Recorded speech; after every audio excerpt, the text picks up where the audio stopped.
Français parlent au français. Vive la France, mes amis, ce pays absolument merveilleux et magnifique dans lequel, exceptionnellement, je vais commencer par une bonne nouvelle. C'est bon, c'est plus la peine de faire grève. Ah non, parce que ça commence à être le bordel là dans le métro.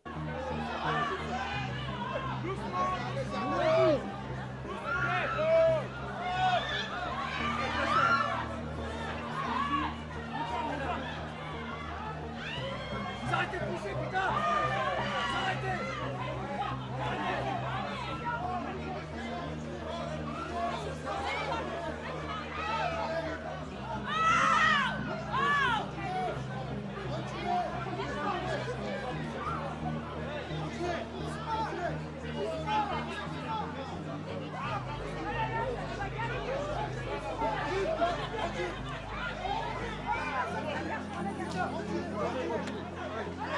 Donc du coup, tout ça, c'est fini. Il n'y a plus besoin de faire grève, il n'y a plus besoin de manifester, il n'y a plus besoin de bloquer quoi que ce soit. C'est Richard Ferrand qui nous a expliqué.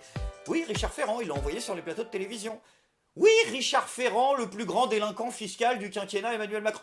Ah, c'est pas la peine de chercher la petite bête. Richard Ferrand, il nous a dit qu'il n'y avait plus besoin de manifester parce que Édouard Philippe, ouais, voilà, notre premier sinistre, eh ben, il est ouvert au dialogue. Il veut parler avec nous. Il a dit, écoutez, moi ce que je vais faire, c'est que je vais vous écouter, vraiment, et puis on va faire comme vous avez dit. Donc c'est bon, tout roule. Vous l'avez vu hier soir, le Premier ministre, vous avez dîné avec lui, il est toujours droit dans ses bottes?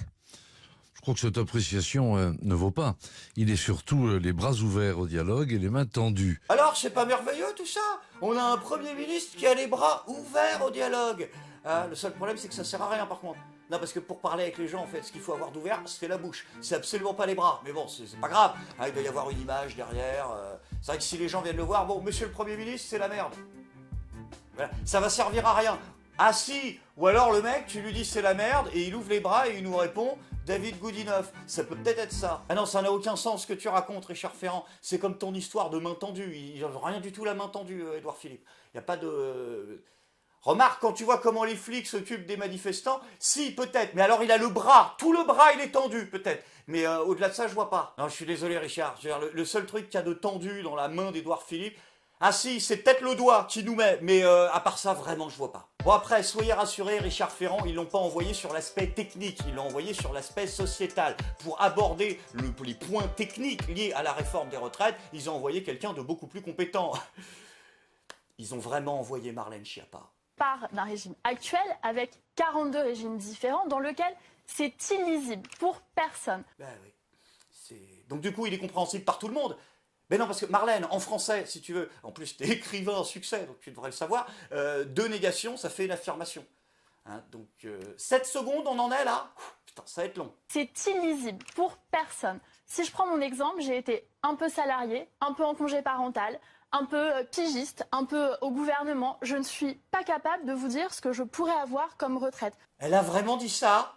Un peu salarié, un peu en congé parental, un peu pigiste, un peu au gouvernement. Cette phrase, c'est probablement la phrase la plus légendaire de Marlène Schiappa. Marlène, il n'y a rien qui va dans la phrase. Donc elle commence, elle nous dit, oui, alors, j'étais un peu pigiste, un peu voilà, salarié, un peu stagiaire, un peu auteur de romans de cul. Ah bon bref, elle nous dit qu'elle a été un peu plein de trucs. Donc en fait, t'as jamais eu un emploi stable. Donc en fait, factuellement, t'es réellement compétente en rien, quoi. Voilà, ça commence très mal, Marlène. Mais ça finit très beau, par contre. Quand tu nous dis quoi? Un peu au gouvernement. T'as vraiment dit ça? T'as vraiment dit un peu au gouvernement, un peu comme ça, un peu pigiste. Donc en fait, tu fous rien. Non, mais tu nous le dis, quoi. Alors pourquoi tu vas à chaque fois sur les plateaux chez Bourdin, t'es là, excusez-moi, mais moi j'ai pas du tout réfléchi à cette question parce que je suis à fond sur le dossier des violences conjugales. Hier encore j'étais à Los Angeles, donc j'ai pas le temps. Tu nous dis, tu fais ta meuf débordée, machin, elle est pas si fragile, la H24, et par contre là tu nous dis, ouais, un peu pigiste, un peu au gouvernement, puis au passé, j'étais un peu au gouvernement. Qu'est-ce que tu fous? Je ne suis pas capable de vous dire ce que je pourrais avoir comme retraite. Oui, non mais c'est vrai, je vois où tu veux en venir. Mais là, dans ce cas précis hein, qui nous intéresse, c'est-à-dire le tien, je pense pas que ce soit un problème de système de retraite. Je pense que c'est un problème de quotient intellectuel personnel. Voilà, c'est là où ça bite. C'est-à-dire que par exemple, mon greffier là, saucisson, voilà, combien je vais toucher à la retraite? aucune réponse. C'est le même principe, elle peut pas savoir. Je suis incapable de vous dire ce que ma petite sœur, directrice d'école, qui a aussi travaillé pour payer ses études, aura comme retraite. Oh non, pas l'argument Darmanin. T'as ma petite sœur, ma grand-mère. Faites le jeu de cette famille ou quoi? Non, Marlène, un vrai argument. Parce que le système actuel, il est illisible. Ah, voilà, c'est illisible. Alors, parce qu'on n'a pas nos lunettes. Donc c'est ça, la raison, le mot, le concept de novlangue foireux que vous avez choisi pour justifier, d'un point de vue intellectuel, ce gigantesque matraquage des retraites. Hein, et des manifestants qui vont avec. Parce que c'est illisible, voilà. Et donc je suppose qu'il va falloir mettre du mouvement, c'est ça, de la clarté, de la lisibilité. Moi, je suis obligé de préciser à quel point je trouve ça faux cul d'oser nous parler de lisibilité quand on voit le degré colossal de désinformation que vous foutez autour de cette réforme, en fait. Il n'y a que moi qui trouve que ça fait foutage de gueule. Ah oui, et autre petite question en passant, je suis désolé, mais c'est quoi ce bruit? Qui a aussi travaillé pour payer ses études, aura comme retraite. Voilà, il fait quoi l'ingé son? C'est quoi le projet? Il fait quoi? Il se retient de se marrer ou il se... Enfin, non mais sans déconner, il y en a pour tout le monde, voilà, mais c'est super malaisant. Non, Marlène, dernière vie, là, il y a marqué x0, donc c'est maintenant, hein, donc un vrai argument. Et moi, je voudrais profiter d'avoir la parole pour ajouter une précision sur ce qui a été dit tout à l'heure, sur un sujet qui me tient à cœur. La question du plancher des 1000 euros. Ça, c'est très important. Il faut que les gens qui vous regardent le sachent. Personne, au-delà de 2022, ne pourra toucher moins de 1000 euros à partir du moment où il y a eu une carrière complète, y compris à temps partiel.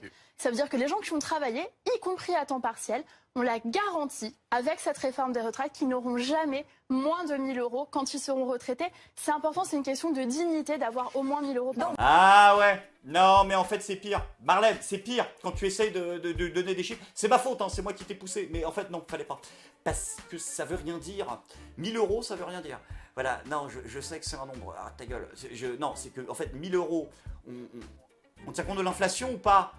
Mais non, mais parce qu'en fait, vous êtes en train de parler des retraites que des gens auront dans 20 ou 30 ans. La baguette de pain, elle a fait x10 en 15 ans, là. Donc, en fait, 1000 euros, en soi, si tu nous parles pas d'inflation, ça veut rien dire. Non, ne cherche pas dans le dico.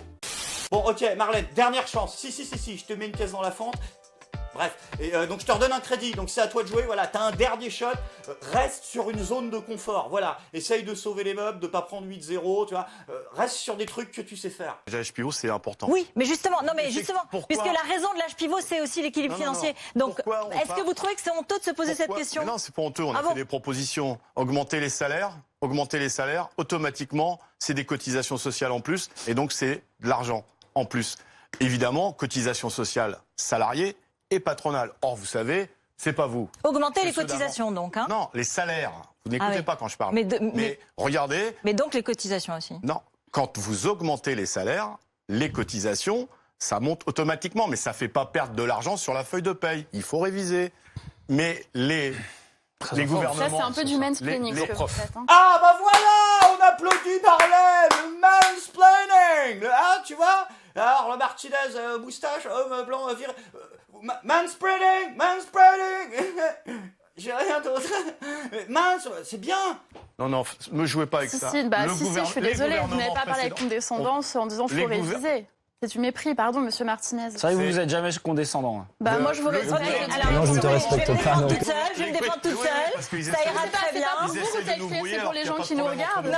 Non. Donc, cotisation. C'est pour les femmes qui nous regardent et qui se font parler comme ça n'importe comment au travail tous les jours. Donc voilà, Marlène, essaye de rester au niveau réseaux sociaux. Voilà, comme ça, ce sera accessible pour toi. De 2019, les réseaux sociaux, par contre. Ouh là là, faut pas trop remonter dans le passé, sinon ça fait tâche. Après 50 ans, on ne t'embauche plus, mais le MEDEF veut que tu partes à la retraite à 67 ans. Allô? Non, bon, ça je l'ai rajouté, c'est de la mise en scène. Pendant 17 ans, tu fais quoi?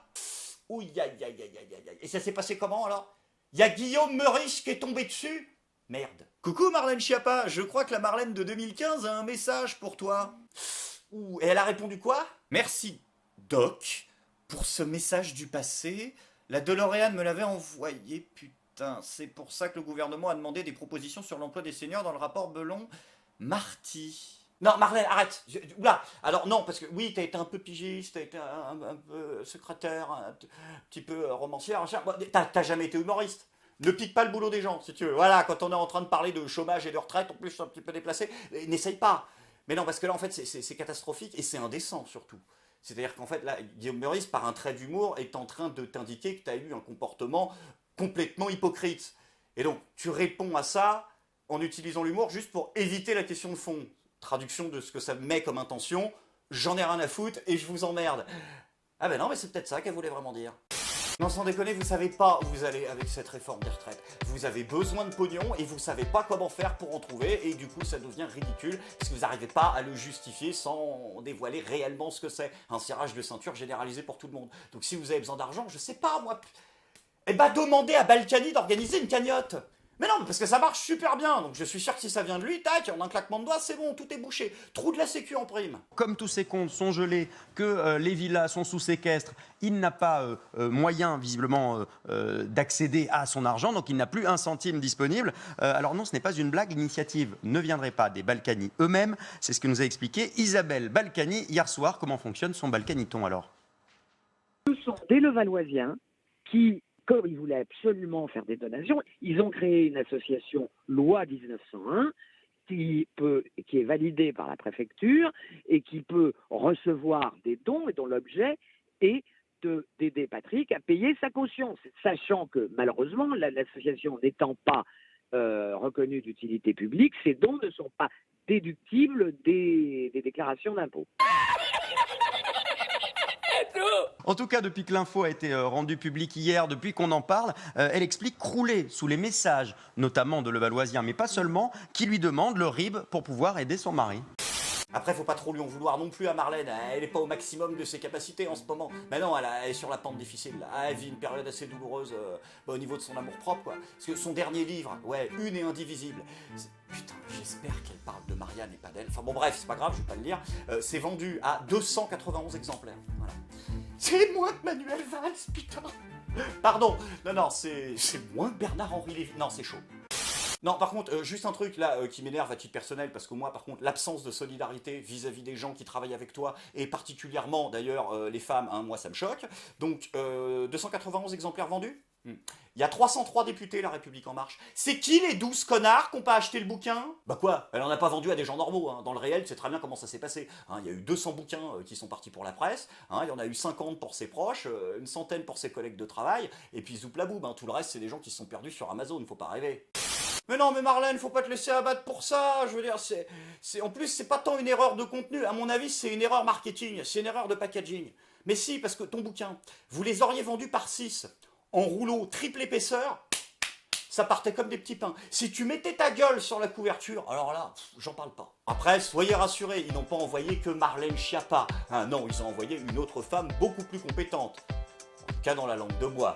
Quand on se pose Emmanuel Macron en août à la télévision sur France 2 émettait des doutes lui-même sur l'âge pivot en disant c'est pas le sujet c'est la réforme à point. Alors, il y a plusieurs questions à vous poser. Première question, est-ce que nous avons toujours été très clairs sur le fait que compte tenu de l'évolution démographique de notre pays, il y a aujourd'hui moins d'actifs que en proportion par rapport aux retraités. Compte tenu du fait qu'on rentre plus tard sur le marché du travail, qu'il fallait allonger progressivement le temps qu'on passait à travailler. On l'a toujours dit, on l'a dit pendant la campagne présidentielle et dans les 2 dernières années, nous l'avons systématiquement redit. Donc il n'y a pas de surprise de ce point de vue-là. Si bête, il y a une surprise. Il y en a même plusieurs. Je ne veux pas, moi, faire d'économies sur le dos ni des retraités, ni de celles et ceux qui sont à quelques années d'aller à la retraite. Donc je ne bougerai pas si vous voulez ces paramètres, qui est le niveau de la retraite actuelle ou l'âge. Je ne proposerai pas de modifier durant le quinquennat à venir l'âge de départ à la retraite. Cela est fait depuis 20 ans, ce sont des mesures de changement paramétriques qui ne changent pas la philosophie du système, ni n'améliorent la confiance qu'ont les jeunes ou les moins jeunes en celui-ci. Tous les sondages le montrent. Donc la réforme que je porte, je dis, 1, je ne modifie pas durant le quinquennat l'âge de départ et les modalités des pensions. Dans les 5 ans à venir, moi je ne propose pas de décaler l'âge de départ à la retraite. Ça n'est pas juste et les sacrifiés, ce sont ceux qui ont aujourd'hui autour de 60 ans. Voilà, donc là ce que tu racontes, c'est pas de la langue de bois, c'est carrément du mensonge, quoi. C'est-à-dire tu dis le mec il a répété ça pendant toute la campagne alors que pendant toute sa campagne il a répété l'inverse. Non en fait, à mon avis, Sibeth Ndiaye, elle est porte-parole, mais de leur monde à eux. Voilà, c'est un autre monde, il y a d'autres réalités. De temps en temps, ils envoient un diplomate pour nous parler, mais c'est la seule explication. Sans transition les amis, c'est maintenant le moment de la bonne nouvelle du jour. Les grèves et les manifestations continuent, mais soyez rassurés, toujours aucune trace de violence policière. Ou pas.